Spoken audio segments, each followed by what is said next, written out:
Life inside the bunker followed a bizarre and unsettling rhythm. Meals were served at strict times. Staff attempted small talk to ease tension. Secretaries typed until their fingers ached. Hitler's beloved dog, Blondie, wandered the corridors unaware of the world collapsing above. Hitler held briefings twice a day. They often devolved into shouting. He blamed everyone but himself. He demanded counterattacks that were impossible. He denied that the war was lost. Witnesses recall an atmosphere of suffocating fear and resignation. Those loyal to Hitler remained close, not out of hope, but out of terror or fatalistic devotion. By early 1945, the Third Reich was in free fall. What had once been a machine of terror, expansion, and unrelenting brutality was now a fractured wreck fighting on two fronts. The Allies had torn through Western Europe. The Soviet Red Army was closing in from the east with overwhelming force.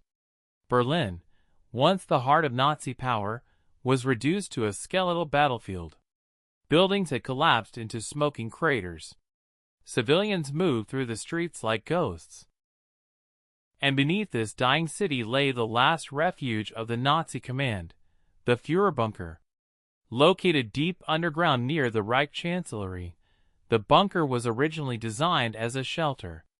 By 1945, it had become a labyrinthine stronghold of concrete walls, steel doors, stale air, and desperation. This would be Hitler's final stage.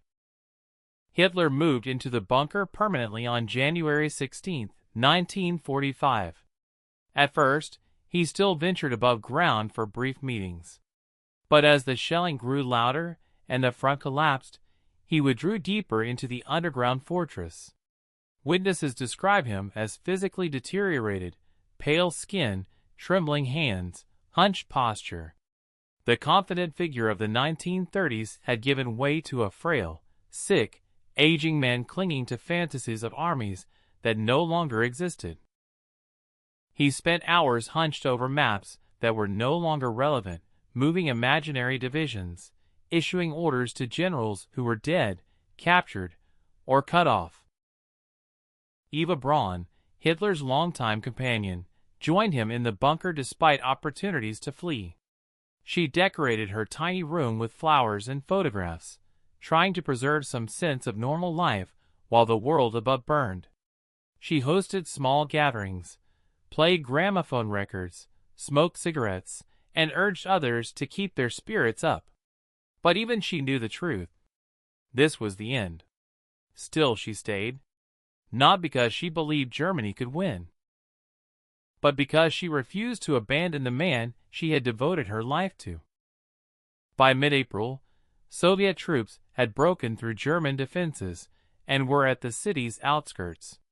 The ground shook constantly. Concrete dust coated everything inside the bunker.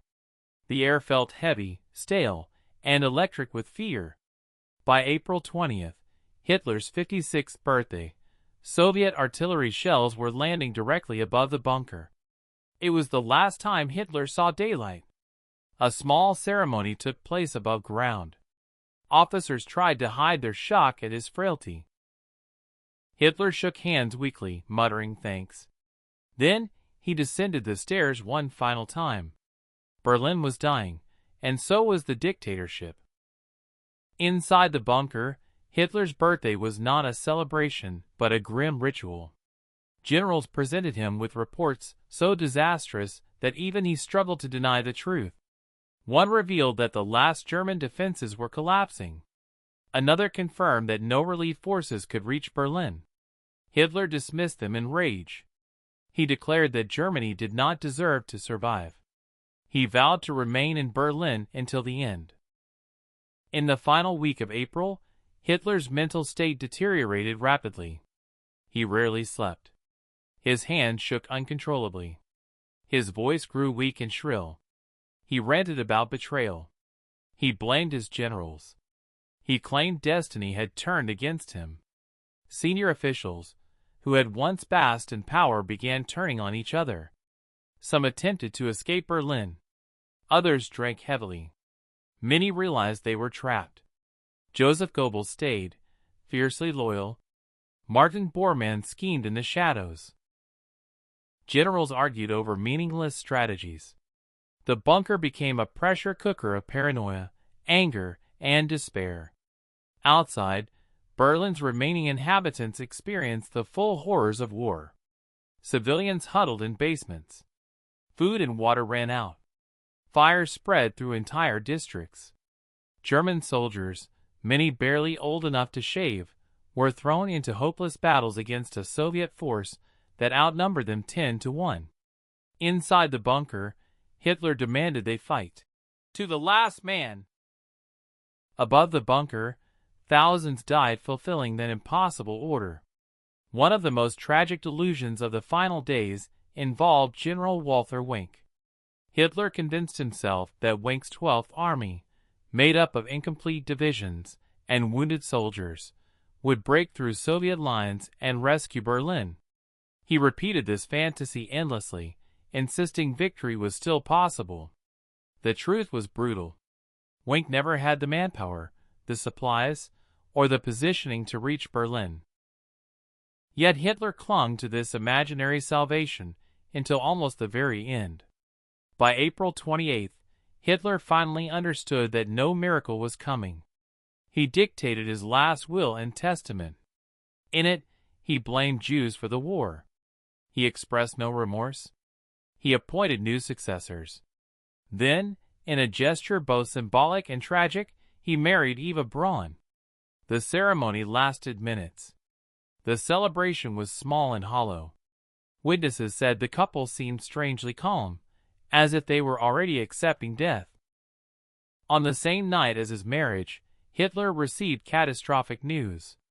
Heinrich Himmler, one of his closest associates, had attempted to negotiate surrender with the Western Allies.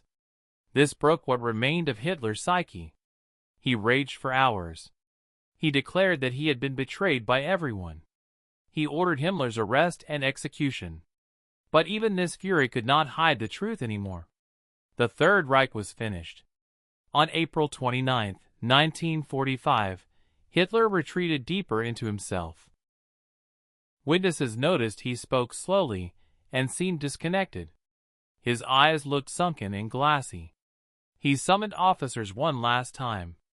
He said farewell to his staff individually. Many broke down crying. Others avoided him out of shame or fear. He gave his dog, Blondie, a cyanide capsule as a test. The dog died almost instantly. Hitler barely reacted. The bunker was silent that morning, unusually so. Even the distant artillery felt muffled. Hitler ate a simple meal. Eva Braun sat beside him, smoking nervously. The couple withdrew into Hitler's private study around 3 p.m. Outside the door, guards stood frozen, listening to every muffled sound. At approximately 3:30 p.m., two sharp cracks echoed through the corridor. The guards waited, then entered the room. Hitler was slumped on the sofa, a pistol in his hand. Eva lay beside him, cyanide vial at her feet. The war Hitler had begun, and the world he had tried to reshape, had finally consumed him. Chaos erupted instantly. Hitler's body and Eva's were carried upstairs. Goebbels, Bormann, and SS officers poured gasoline over them. The flames rose weakly through the smoke of the already burning city. Soviet shells exploded nearby as the corpses burned. Inside the bunker, panic spread. Some staff fled. Others prepared to surrender. A few chose suicide. The bunker's carefully maintained routines disintegrated in minutes. For a short time, Joseph Goebbels became the highest-ranking Nazi official remaining in Berlin. But he knew the truth. He had no power, no support, and no future. He refused to leave the bunker. He refused to surrender. That night, he and his wife poisoned their 6 young children in their beds. The next day, the couple walked outside, sat against a wall, and Goebbels ordered an SS officer to shoot them. The bunker was becoming a graveyard. With most senior leaders dead, The remaining officers attempted a breakout. They split into small groups, hoping to slip through Soviet lines under cover of darkness. Few succeeded. Many were captured. Some were killed instantly in firefights. A handful managed to escape Berlin entirely, only to be arrested days or weeks later. The collapse of Hitler's inner circle was complete. On May 2, 1945, Soviet forces finally reached the bunker. What they found stunned them. Empty rooms, scattered documents, half-eaten meals, silent corridors, a faint smell of smoke from burned bodies outside. The underground fortress that had once held Europe hostage was now nothing more than a tomb. That same day, Berlin formally surrendered. Within a week, Germany capitulated entirely. The war in Europe was over. Cities lay in ruin. Millions were dead. The world had changed forever. The nightmare Hitler created had ended, but its scars would last for generations. Today, the location of the bunker in Berlin is marked only by a simple plaque. No grand memorial. No preserved museum. Just a reminder of where the darkest chapter in modern history came to an end. The bunker itself was filled in after the war. But in documentaries, books, and historical records, its story has never been buried.